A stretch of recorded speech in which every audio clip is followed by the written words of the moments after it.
Amigas y amigos, muy buenas noches. Sean todos bienvenidos a una nueva edición de Economía sin Secretos.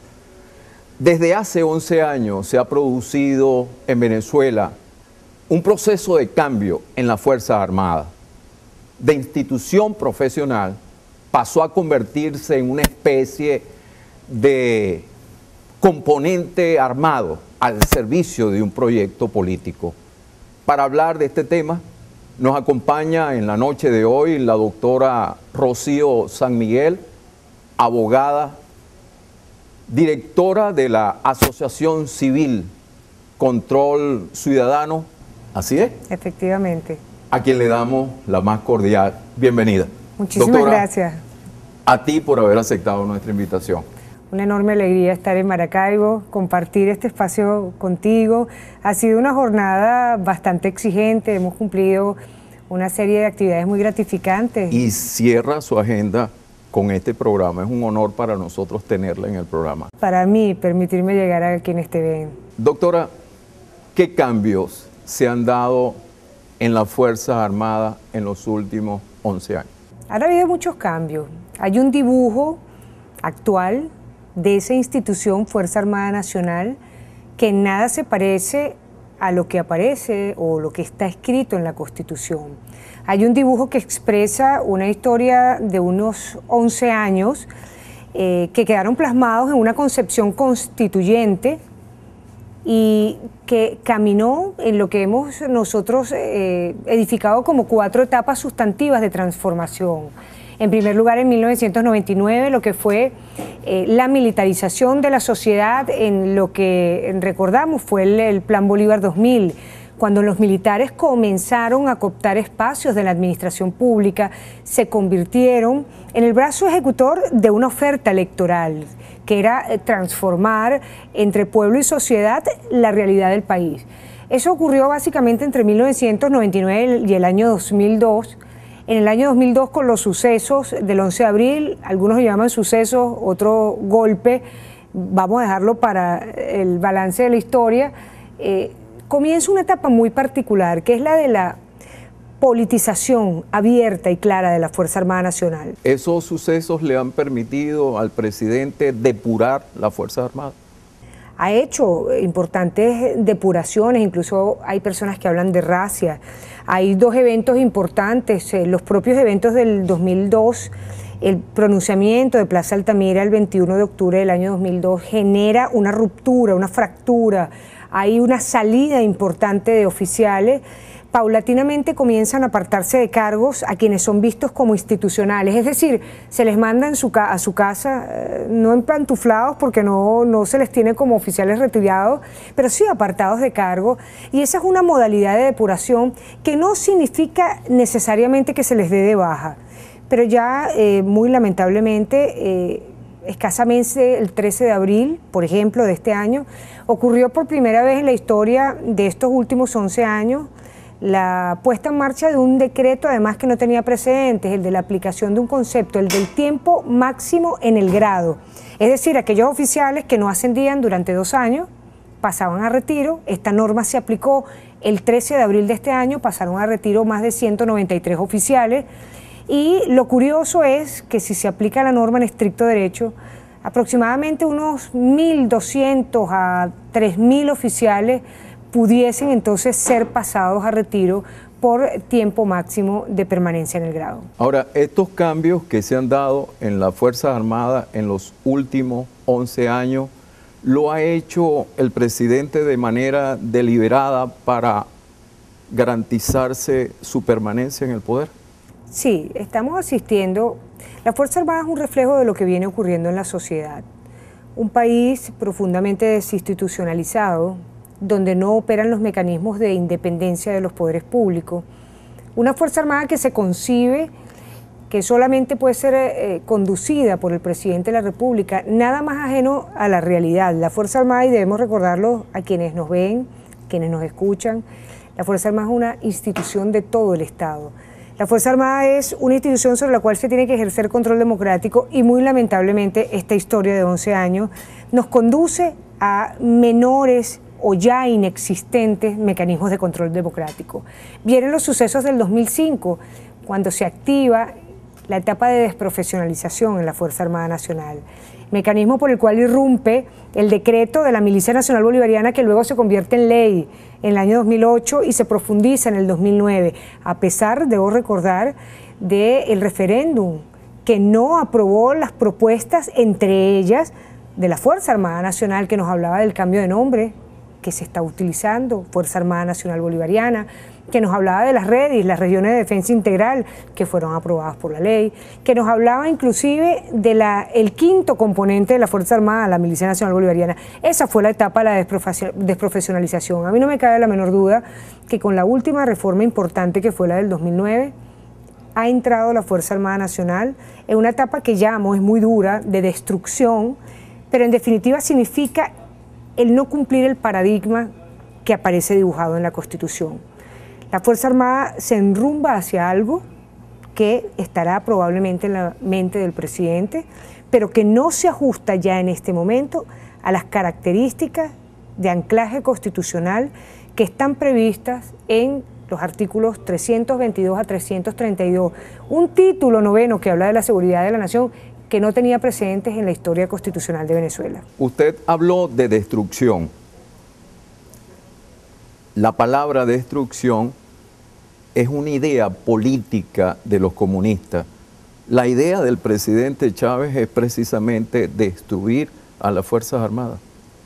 Tengo la impresión que el presidente, en el escaso respeto a principios básicos de la democracia, como lo son la alternabilidad en el poder, la pluralidad, la aceptación del disenso, la crítica, incluso su desprecio a los medios plurales e independientes y otros asuntos, lo que procura, sí, probablemente la destrucción sea un medio de muchos otros espacios de la sociedad, incluido la Fuerza Armada. Creo que el objetivo claro del presidente es el perpetuarse en el poder, lo ha demostrado, ha encontrado una Venezuela débil en instituciones, ha encontrado una Venezuela en un momento histórico en donde estaban condiciones dadas para arraigar algo que hemos denominado un paradigma de identidad nacional que él dibujó en palabras de la revolución del siglo XXI que nadie sabe qué es, pero que significó una oferta electoral que generó esperanza, que generó seguidores y que hoy 11 años, muy probablemente con el sol en la espalda, comience a exigirle cuentas al presidente. Creo que el 2011 va a ser interesante. El 2010 se habla mucho de ello. Viene el cronograma electoral del 26 de septiembre. Y debo advertir, no debe verse solamente al país como que termina la historia, como nos advirtió Frank Fukuyama con el fin de la historia el 26 de septiembre. Creo que eso es un elemento importante, pero hay otros pasos importantes y vigorosos de la sociedad que tienen que estimularse. Y creo que el 2011 será muy importante porque no hay eventos relevantes en el cronograma electoral y significará sin duda que solamente habrá un actor a quien cabe exigirle las cuentas de lo que hizo con el país la primera década del siglo XXI. Doctora, me piden una pausa comercial. Al retorno, podemos afirmar que hemos pasado de un ejército profesional a un cuerpo o a un componente armado al servicio de un proyecto político. Podemos afirmar que hemos pasado de un ejército profesional al servicio del Estado a un componente armado o un cuerpo armado al servicio de un proyecto político. Yo creo que a pesar de las enormes presiones que existen sobre la Fuerza Armada Nacional, la politización feroz que se trata de realizar, obviamente desde los cuadros superiores, los más leales, aquellos que son ascendidos por el presidente, como hemos visto el pasado 5 de julio, en los que en algunos casos solo se premió el haber participado el 27 de noviembre, era el único gesto que se medía en el baremo para evaluar el ascenso en algunos casos. Los recientes ascensos militares del pasado 5 de julio. En algunos casos muy lamentablemente ocurrió eso, lo único que se evaluó era justamente el haber participado en una intentona golpista, incluso de oficiales que ni siquiera tenían cargo y ascendieron a generales. Más allá de esas circunstancias, hay un intento de presionar cuadros medios, Obviamente hay un proceso de ideologización más feroz que en unas escuelas de formación militar que en otras. Lo cierto es que no siento que haya un control total en los términos de la politización efectiva o desprofesionalización de la Fuerza Armada Nacional. ¿Por qué? Porque hay 3 décadas de generaciones allí trabajando en este momento. La década de oficiales formados en los años 80, la de los años 90 y las que egresaron en estas promociones. Y hay un ADN muy profundo de carácter democrático y profesional que todavía está y forma parte de la Fuerza Armada Nacional. O sea, ¿tú consideras que sí hay militares institucionales en las Fuerzas Armadas actualmente? Sí, no me cabe la menor duda, y además son muchos. Creo que eso forma parte de un elemento que está allí. A veces se pregunta, ¿qué es la Fuerza Armada? Es el reflejo de la sociedad. Es esa expresión de lo que sucede en la Venezuela actual, donde puede haber un radicalismo de ambos polos, pero también hay un amplio sector de la población que lo que quiere es mirar al futuro, desarrollarse, esperar por un país mejor, y eso está presente también en la Fuerza Armada Nacional. ¿Y por qué estos militares institucionales están permitiendo la politización y la ideologización de esa institución? El presidente Chávez ha hecho una política, repito, feroz, que obligue a desmarcarse a los oficiales. Un oficial puede caer en el sino o de impedirlo de viva voz, con lo cual pasa a retiro y queda fuera de la Fuerza Armada Nacional. Y yo estoy segura, muchos se preguntan qué efecto tiene eso. No solamente en lo colectivo, en sentido país, sino también en el propio individual. Hay que ver lo que significa el sacrificio de muchos oficiales, las guardias, los plantones y toda una cantidad de circunstancias vívidas que ellos saben muy bien a qué me refiero. Significa acumular años de experiencia. En Venezuela a veces concurrimos a la idea de que, bueno, y los militares, ¿por qué no dan un golpe? Se dice. Bueno, yo como ciudadana venezolana no quiero que lo den. Además, creo que sería una política desafortunada. Y la pregunta es, ¿por qué podemos pedirle a las Fuerzas Armadas lo que la sociedad no es capaz de concluir, de hacer o de ejercitar? Por eso es que tú afirmas que las Fuerzas Armadas son el reflejo de la sociedad. Sin duda alguna, no me cabe la menor duda. Venezuela atraviesa circunstancias muy difíciles. Hay elementos de poder, logística y organización en manos de una sola persona, el Ejecutivo, el Presidente de la República. Hay esquemas de toma de decisiones sin ningún mecanismo de contrapeso democrático que se están ejerciendo desde la Presidencia de la República, y eso lo observan las Fuerzas Armadas. Aquí, tomar una decisión como a veces la que invoca la gente podrían generar rupturas inconstitucionales que podrían derivar en efectos perversos. Yo creo que hay enormes riesgos hacia el futuro. Me preocupan, por ejemplo, la proliferación de cuerpos armados al margen de la ley, dentro de los cuales incluyo, por cierto, factores de la Milicia Nacional Bolivariana. Hablemos de esos riesgos. ¿Cuáles son los riesgos y los peligros que se corren cuando se politiza, se ideologiza una institución tan importante como las Fuerzas Armadas? Uno de ellos es el de la vieja concepción de la Guardia Pretoriana. Es un concepto en el que significa que están los ejércitos al servicio del pretor, de quien los dirige, y no de un Estado. Eso es perverso, eso significa colocar en un estadio superior a la Fuerza Armada, es subordinar la sociedad civil a la Fuerza Armada Nacional, a un esquema militar. Eso significa dirimir las controversias sobre la vigilancia, o bajo la vigilancia sería la preposición adecuada, bajo la vigilancia de las armas y del ojo de las Fuerzas Armadas, y esa no es la sociedad contemporánea, progresista, democrática que allí aparece. ¿La Guardia Pretoriana del presidente Chávez son las Fuerzas Armadas? No lo es. Chávez intenta hacer una mezcla entre lo que dibujó en el año 2005 y no termina de consolidar, la Milicia Nacional Bolivariana. Creo que la oferta que se nos hizo de 1 millón de milicianos no ha podido consolidarse. La gente en los barrios, en los caseríos, en las urbanizaciones, está agotada de lo que significa las armas en su cotidianidad. Y esa convocatoria de ser combatiente parece que no le ha gustado al pueblo venezolano. De hecho, hemos tenido paradas militares en la Avenida Bolívar, donde se exhiben, digamos, mecanismos publicitarios de muchos efectivos como milicianos. Bueno, ya hay historias también de que allá hay soldados, conscriptos, a veces oficiales, que tienen que hacer el papel de esta historia. Yo, sin subestimarlo, porque creo que es grave, es un elemento de despropósito constitucional, creo que el valor esencial de la Fuerza Armada está preservado. Hay oficiales que no cumplen con su obligación. Obviamente la cúspide de la Fuerza Armada tiene mecanismos de politización y actuación indebida, amoral en muchos órdenes. Esto, por ejemplo, de militares inscritos en el Partido Socialista Unido de Venezuela es cuestionable y reprochable desde la primera obligación que tiene un militar de respetar la ley.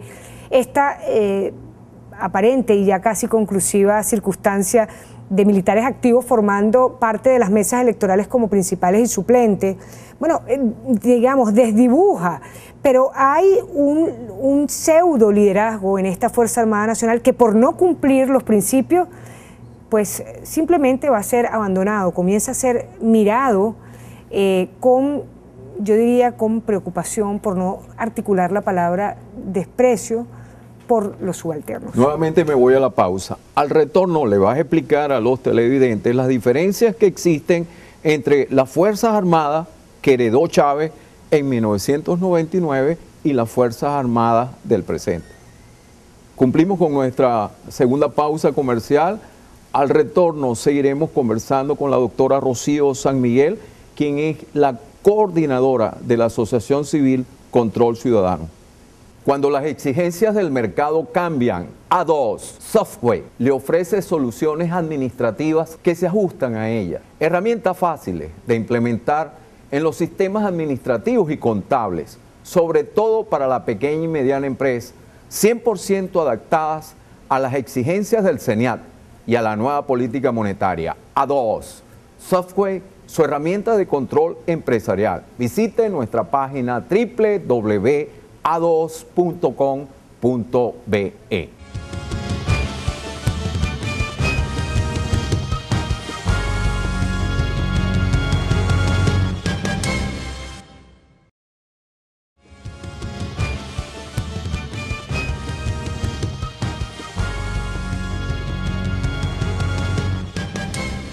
Cuando las exigencias del mercado cambian, A2 Software le ofrece soluciones administrativas que se ajustan a ellas. Herramientas fáciles de implementar en los sistemas administrativos y contables, sobre todo para la pequeña y mediana empresa, 100% adaptadas a las exigencias del CENIAT y a la nueva política monetaria. A2 Software, su herramienta de control empresarial. Visite nuestra página www.a2.com.be.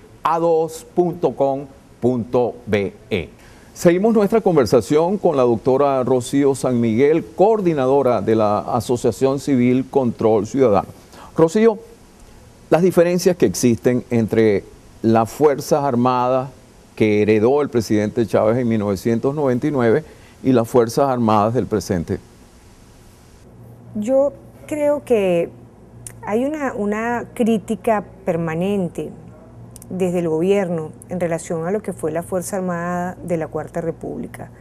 Yo no dudo que hubo elementos perversos de politización, de actuaciones corruptas, de actuaciones incluso inmorales, permisivas.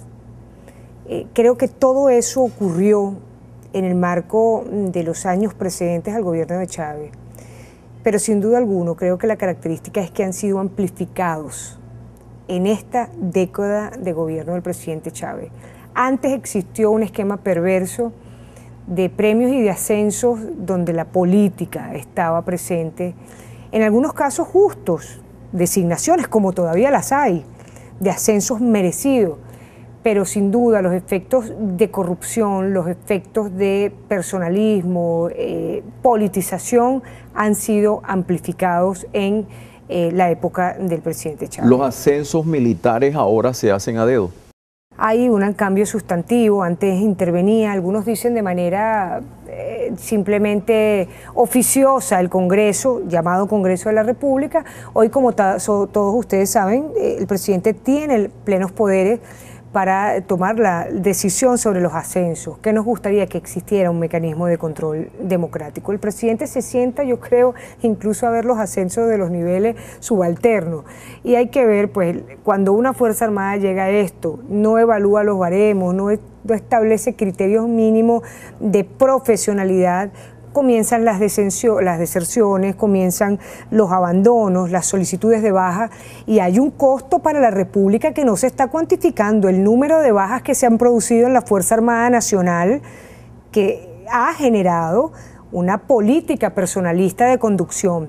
Pensemos por un momento, hay cifras estimadas. El gobierno de Chile ha estimado que un piloto de combate cuesta $7 millones formarlo. Bueno, imaginemos lo que puede costar en horas de vuelo, combustible, entrenamiento, simuladores, que se nos vayan los pilotos como se nos están yendo a las aerolíneas privadas de Asia, de Centroamérica, de Sudamérica, porque no encuentran un destino feliz en el futuro llamado Fuerza Armada Nacional. Rocío, ¿en qué consiste la nueva doctrina de las Fuerzas Armadas? Bueno, eso es algo realmente que es incomprensible en los términos de las nuevas teorías comparadas de conducción y asuntos militares. Ha habido un cizagueo. Está el nuevo pensamiento militar venezolano que nadie se atreve a asumirlo en propiedad. Se dijo en una oportunidad, lo redactó el general Müller Rojas, pero bueno, en definitiva no se sabe finalmente quién lo redactó. Segundo, aparece como un pensamiento, pero no tiene desagregados legislativos. Hay algo curioso. La Constitución del 99 establece que debieron haberse promulgado más de 10 leyes que regularan el sector seguridad y defensa nacional, y esas leyes no se han promulgado. Esas allí están esperando por una Asamblea Nacional. Es decir, ¿cómo va a realizarse un pensamiento militar del que solo sabemos es socialista, es antiimperialista y algunas otras expresiones que tampoco encuentran coincidencia con las realidades? ¿Qué país y qué Fuerza Armada va a ser antiimperialista cuando pone su principal riqueza al servicio de un imperio? ¿Qué país va a ser antiimperialista cuando condena la mayor o las 3/4 partes de sus adquisiciones a otro imperio como lo es Rusia? Es decir, no hay consistencia entre los adjetivos con los cuales se desenvuelve este gobierno y las realidades sustantivas que se miden paso a paso en las resultas de lo que en definitiva ocurre en la Fuerza Armada Nacional. Algo que me ha llamado la atención, ¿por qué en los últimos años se han modificado tantas veces la ley orgánica de las Fuerzas Armadas? Se procura hacer un traje a la medida del presidente Chávez. En el 2008 se activaron las reservas como parte de la Milicia Nacional Bolivariana. No le gustó porque en la reserva había mecanismos de control de los componentes. En definitiva, las reservas son las reservas de cada uno de los 4 componentes de la Fuerza Armada Nacional y pasaban por el CEDAL. Entonces, ¿qué significó? Un reajuste en el 2009, vuelven las reservas a los componentes naturales y se inventa que esta Milicia Nacional Bolivariana pasará a llamarse un esquema compartido entre milicia territorial y cuerpos de combatientes. Lo cierto es esa muy pérfida situación de estimular la activación de grupos armados al margen de la ley, no previstos en la Constitución, que encuentran expresiones desde el discurso político de reconocimiento en colectivos sociales armados y en otras expresiones además violentas como las FBL y las incisiones que se están ocurriendo en el interior. ¿Y estos cuerpos armados al margen de la ley, quién los está promoviendo? Bueno, yo creo que un Estado tiene responsabilidad internacional tanto por acción como por omisión. Y aquí, a mi modo de ver, hay aquiescencia del Estado para la existencia de grupos armados al margen de la ley en los espacios donde estos operan. Saquemos la cuenta muy sencilla. ¿Dónde están un número de 10 a 20 colectivos sociales armados que hemerográficamente han exhibido y además televisivamente sus efectos y pertrechos de guerra? Una referencia son los colectivos del 23 de enero. Alexis Vive, Tupamaro, La Piedrita, etcétera, a 12 kilómetros del área colindante de a Miraflores. Yo creo que una Fuerza Armada como la venezolana, pues frente a combatientes que utilizan armas de guerra al margen de la ley y teniendo atribuida además la función del control jurisdiccional sobre las armas de guerra de la República, resuelve ese problema, inclusive a lo mejor sin disparar un tiro. Rocío, es decir, ahí hay elementos de connivencia, sin duda alguna. Rocío, la Ley Orgánica de las Fuerzas Armadas del 2005, ¿en qué posición coloca al presidente de la República? Bueno, las sucesivas reformas, 2008, 2009, la ley, lo colocaron en el control directo de esta institución del país, lo colocaron además en la posibilidad de establecer un ejército paralelo al de la Fuerza Armada Nacional. Creó lo que antes era el Estado Mayor y sus agregados, pues fue la línea de este Comando Estratégico Operacional, separó lo operativo de los componentes, pero adicionó lo que se llama la tercera pata de esta mesa, que es el ejército personal de la Milicia Nacional Bolivariana, que depende exclusivamente del presidente de la República. Creo que es un elemento sustantivo que está presente. Adicionalmente, el presidente se otorga un cargo militar con todas las connotaciones y prohibiciones constitucionales que existen al respecto. Uno de ellos es el que no puede portar su uniforme militar. Que no puede asumir la condición de militar y civil en simultáneo. Y el presidente lo ejerce en funciones materiales, juridifica incluso esa expresión, y eso colide con la norma constitucional. Y hay otras expresiones adicionales, por supuesto, también, como estas, las de la extensión en el tiempo de servicio, que en mi opinión lo que busca prolongar es el control generacional de las promociones que él conoce y el temor a lo que son las promociones de los 80 y 90. Ok, nuevamente me voy a la pausa. Al retorno nos vas a explicar cuál es el actual concepto de defensa de la nación. ¿Ok? Cumplimos con unos compromisos comerciales. Al retorno seguiremos conversando con la doctora Rocío San Miguel, especialista en el tema militar y coordinadora de la Asociación Civil Control Ciudadano. Vituplas es la empresa líder en el ramo de la impermeabilización, con 27 años de experiencia. En Vituplas le brindamos calidad y durabilidad en todos nuestros productos, por cierto, de fácil instalación, cumpliendo con las normas nacionales e internacionales más exigentes para el hogar y la industria. Vituplas, calidad y durabilidad, ahora con la certificación ISO 9001.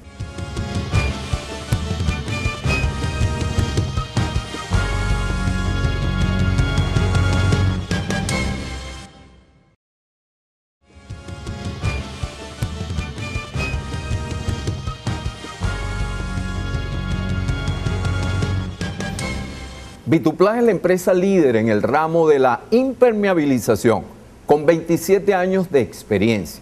En Vituplas le brindamos calidad y durabilidad en todos nuestros productos, por cierto, de fácil instalación, cumpliendo con las normas nacionales e internacionales más exigentes para el hogar y la industria. Vituplas, calidad y durabilidad, ahora con la certificación ISO 9001. Seguimos conversando con la doctora Rocío San Miguel, quien es coordinadora de la Asociación Civil Control Ciudadano. Rocío, ¿cuál es el concepto actual de defensa de la nación? No lo sé, no está expresado. Bueno, hay un mandato constitucional de producir un concepto estratégico de la nación desde 1999 que tiene atribuido el Consejo de Defensa de la Nación. Y muy lamentablemente ese concepto estratégico no ha sido dibujado desde este organismo. Eso ha significado, para simplificarlo para quienes nos ven, en lo que significaría el poner de acuerdo a una junta de condominio sobre los necesarios gastos de seguridad y de defensa en los que debería incurrir tal junta de condominio. Una señora diría que quiere comprar un perro, el otro querría comprar una compañía de seguridad para que funcione, los otros medios, etcétera. Bueno, al no existir un acuerdo mínimo, va ocurriendo que el único decisor, cada vez que se antoja, adquiere sistemas de armas con despropósito, algunas veces legítimamente necesario, pero otras sin o con el infortunio de ir a un saco raudo. ¿Y qué le pasa, Rocío, qué le pasa a un ejército cuando no sabe quién es su enemigo? Bueno, eso es lo más peligroso que puede ocurrir. Un oficial, un miembro de la Fuerza Armada Nacional que no sepa quién es su enemigo, puede perder la vida en el intento. Ocurre algo muy lamentable en la frontera venezolana. Las reglas de enfrentamiento no están claras. Un oficial de la Fuerza Armada Nacional, si se encuentra con un guerrillero en la línea del límite internacional o adentro del territorio, que existen, que están, que operan, como lo hemos visto en muchos programas que han salido recientemente, un militar puede perder la carrera por meter preso o detener a un guerrillero en territorio nacional. Y eso ha ocurrido como lamentable precedente en las filas del ejército venezolano. Se está aplicando el triángulo cerezoliano en Venezuela: caudillo, ejército, pueblo. Sin lugar a dudas. Es la receta con la que se instaló el gobierno. Además, es una receta peligrosa porque genera grados en la memoria colectiva latinoamericanista. Hay un ferviente deseo a veces sociológico que pareciera clamar por caudillo. Se nos vende la idea del pueblo ejército en una suerte de combinación que nadie determina cómo es o termina siendo, pero sí hay muchos vectores que hablan del carácter mesiánico del caudillo, demagógico, carismático, del pueblo utilizado en un sentido de masas, pero nunca de individualización. Los derechos individuales no son importantes, sino los de la colectividad o masa. Eso es muy útil en los términos de dominación inclusive. Y pues, por supuesto, la efectividad que el elemento persuasivo de un ejército, de una guerrera, de las armas producen para el control en un país. Rocío, ¿qué opinión te merece la presencia de cubanos en las Fuerzas Armadas venezolanas? Es deplorable el esquema de actuación y yo diría de permisividad con este asunto. Hay muy claros indicios de que los cubanos participan en temas sensibles vinculados a la seguridad y defensa de la nación. Y estoy hablando de identificación y extranjería, registros y notarías, sistemas de inteligencia y contrainteligencia, Policía Nacional y Fuerza Armada Nacional. Cuando un país permite que áreas tan sensibles vinculadas a la defensa nacional estén en manos de quien sea, estadounidenses, franceses, cubanos, pero en un monopolio tal que genere un grado de dependencia, como puede estar ocurriendo, se vulneran los elementos esenciales de la seguridad. En el sector eléctrico, en el sector educación, en el sector salud, en el sector petrolero, en el sector de inteligencia, en todos los sectores de la vida nacional están presentes los cubanos. ¿Cómo queda nuestra soberanía nacional?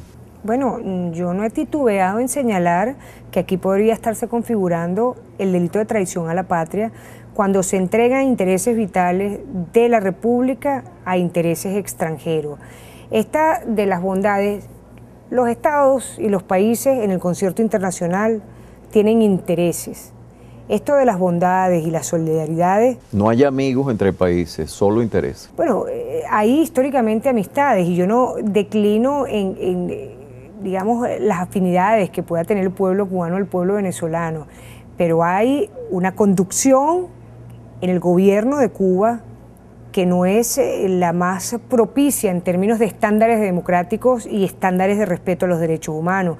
Hay una situación deficitaria en términos económicos para la solvencia de ese gobierno y se presta como muy útil vender un discurso de una oferta que nunca se termina de materializar, articulada por cubanos. A veces se incurre en el mito de pensar, son miles de cubanos. No, yo no creo que aquí se trate o no de miles o no de cubanos, sino del elemento de la información y la inteligencia y el modo que esto capitaliza en beneficio para el esquema de los hermanos Castro, bueno, que es inauditable, que no es transparente, que no rinde cuentas a la comunidad internacional, que exhibe logros que son falsos, que felizmente, y hay que celebrarlo, acaba, gracias a Dios, de soltar a presos políticos, pero que tiene un esquema oprobioso de prisioneros políticos y que lo demuestra justamente con la intervención de la Iglesia. Creo que ese somos una sola cosa es muy peligrosa y ha hecho además mucho daño desde mi punto de vista al propio presidente dentro de sus propios seguidores. Rocío, ¿en qué zona de Venezuela opera la guerrilla colombiana? La guerrilla, hay información que reportan las comunidades, ha existido por muchos años alrededor de la Sierra de Perijá, información por muchos años que operan aquí mismo en el cruce, Tres Bocas, pero hay que hablar en legítima propiedad. En Venezuela hay paramilitares y hay guerrilla, porque actos delictivos han cometido y unos y otros. El peligro es que estamos viendo que los efectos perversos del... Pero con la complicidad de las Fuerzas Armadas. Bueno, yo no pudiese demostrar en mis manos que hay una acción para permitir la puerta de entrada, pero sí hay una responsabilidad internacional por omisión. Quiero recordar aquí, las responsabilidades legales no solamente son por acción, sino por omisión.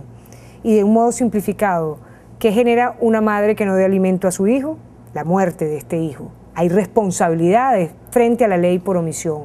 No me cabe la menor duda que en el deber de preservar la integridad territorial, que es una de las atribuciones esenciales de la Fuerza Armada Nacional, hay una responsabilidad por omisión en la presencia de la guerrilla. Preocupa que ese efecto globo del fin del conflicto colombiano esté permeando a tal grado que estamos hablando ya de presencia no solo en el Alto Apure, sino Medio Apure, Bajo Apure, e incluso denuncias de comunidades que hablan de presencia de guerrilla en el delta Amacuro del oriente del país. Rocío, la nueva Asamblea Nacional, que nacerá después del 26 de septiembre, debe legislar en materia militar para evitar esta carrera armamentista que lleva Venezuela. Vamos a desarrollar este tema cuando vengamos de una pausa comercial. Tenemos que cumplir nuevamente con unos compromisos comerciales. Al retorno seguiremos conversando con la doctora Rocío San Miguel, quien es coordinadora de la Asociación Civil Control Ciudadano.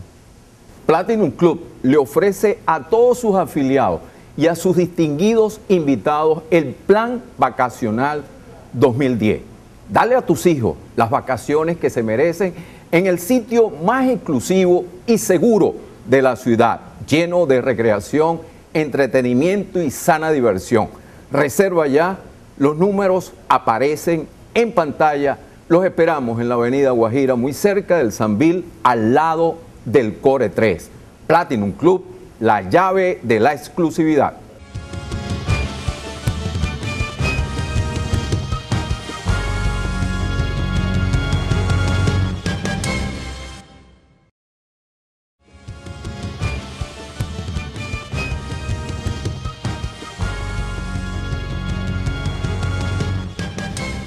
Seguimos conversando con la doctora Rocío San Miguel, coordinadora de la Asociación Civil Control Ciudadano.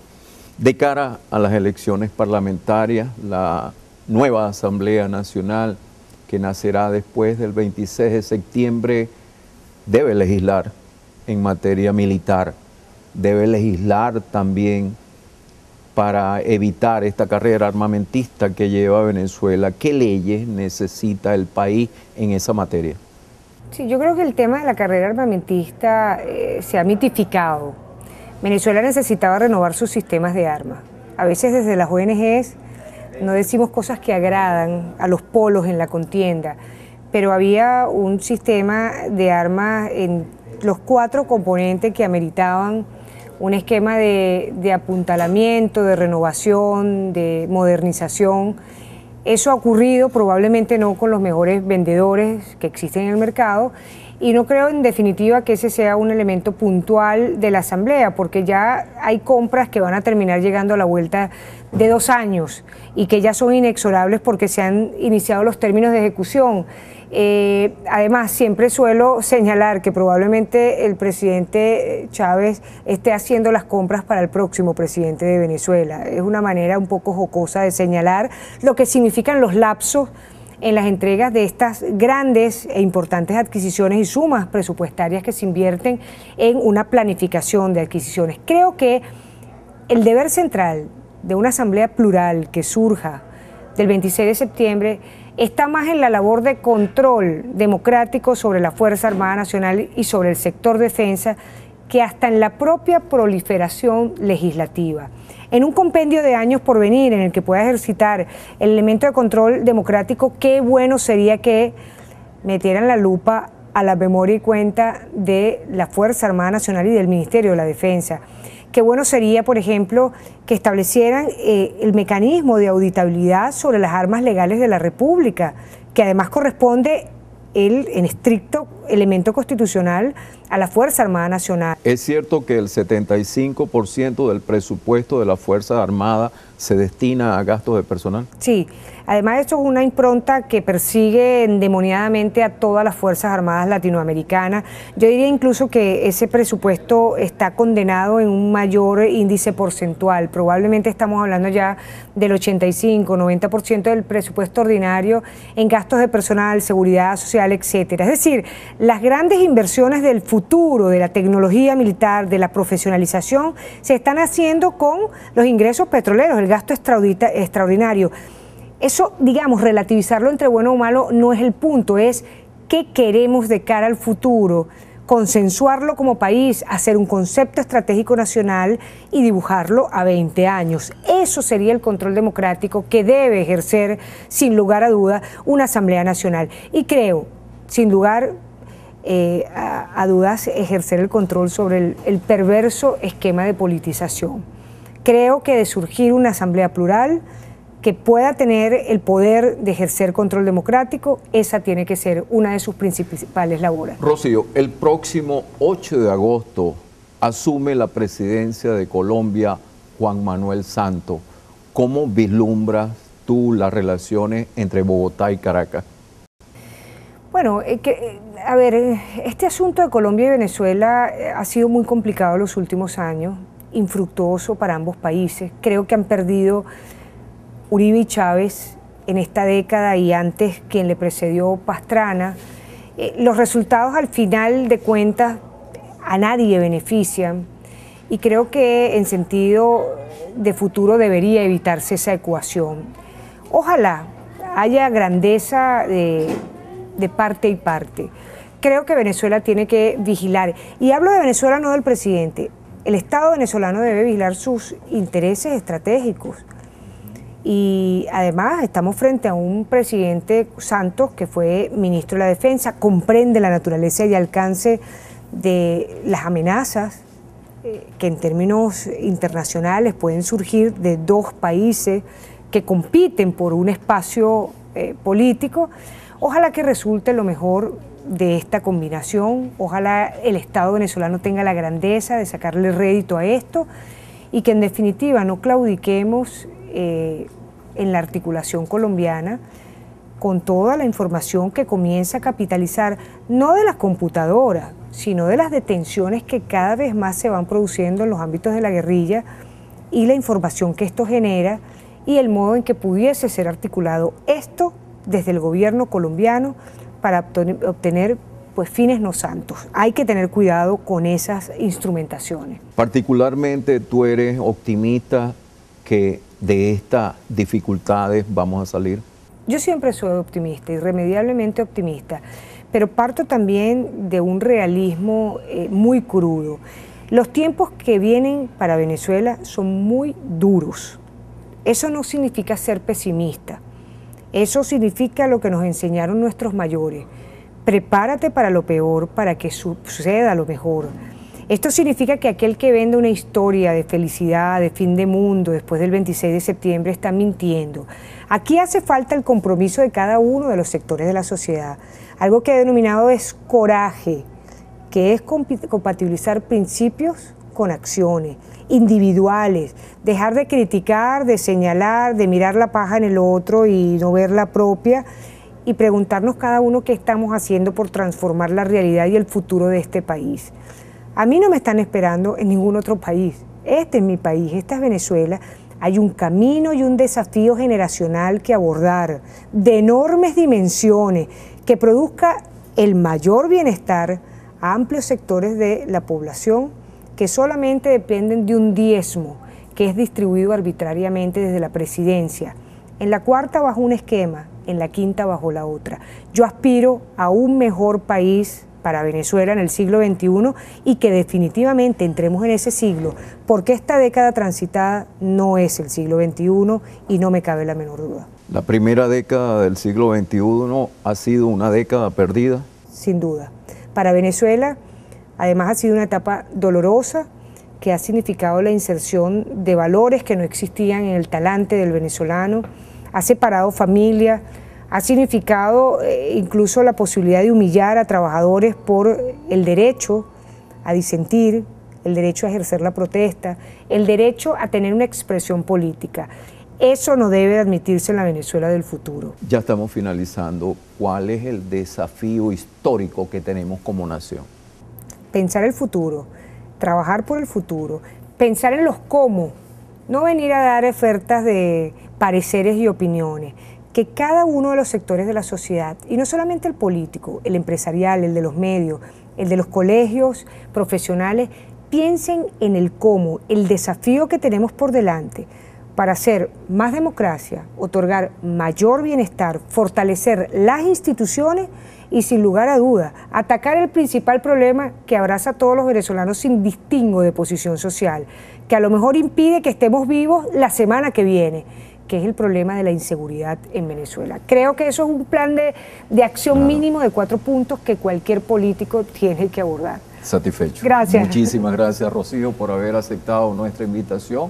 Bueno, este programa se grabó gracias a la Fundación Higuera Miranda, específicamente gracias a Nancy Higuera, a su hermano Alejandro, a la señora Gisela Villalobos. Ellos hicieron posible la grabación de este programa en sus instalaciones. A ustedes también les agradezco mucho la atención prestada. Nos despedimos hasta el próximo domingo a la misma hora, 9 de la noche, cuando le brindaremos más de Economía sin Secretos. Espero que el programa de hoy haya sido de su agrado. Que pasen una feliz noche. A2 Software, Vereda Gym and Spa, fusión de cuerpo y mente. Platinum Club, la llave de la exclusividad.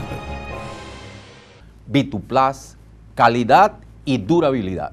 Farmacia SAS, expertos en medicamentos. Frenos Irazuca, la familia que genera confianza. Presentaron.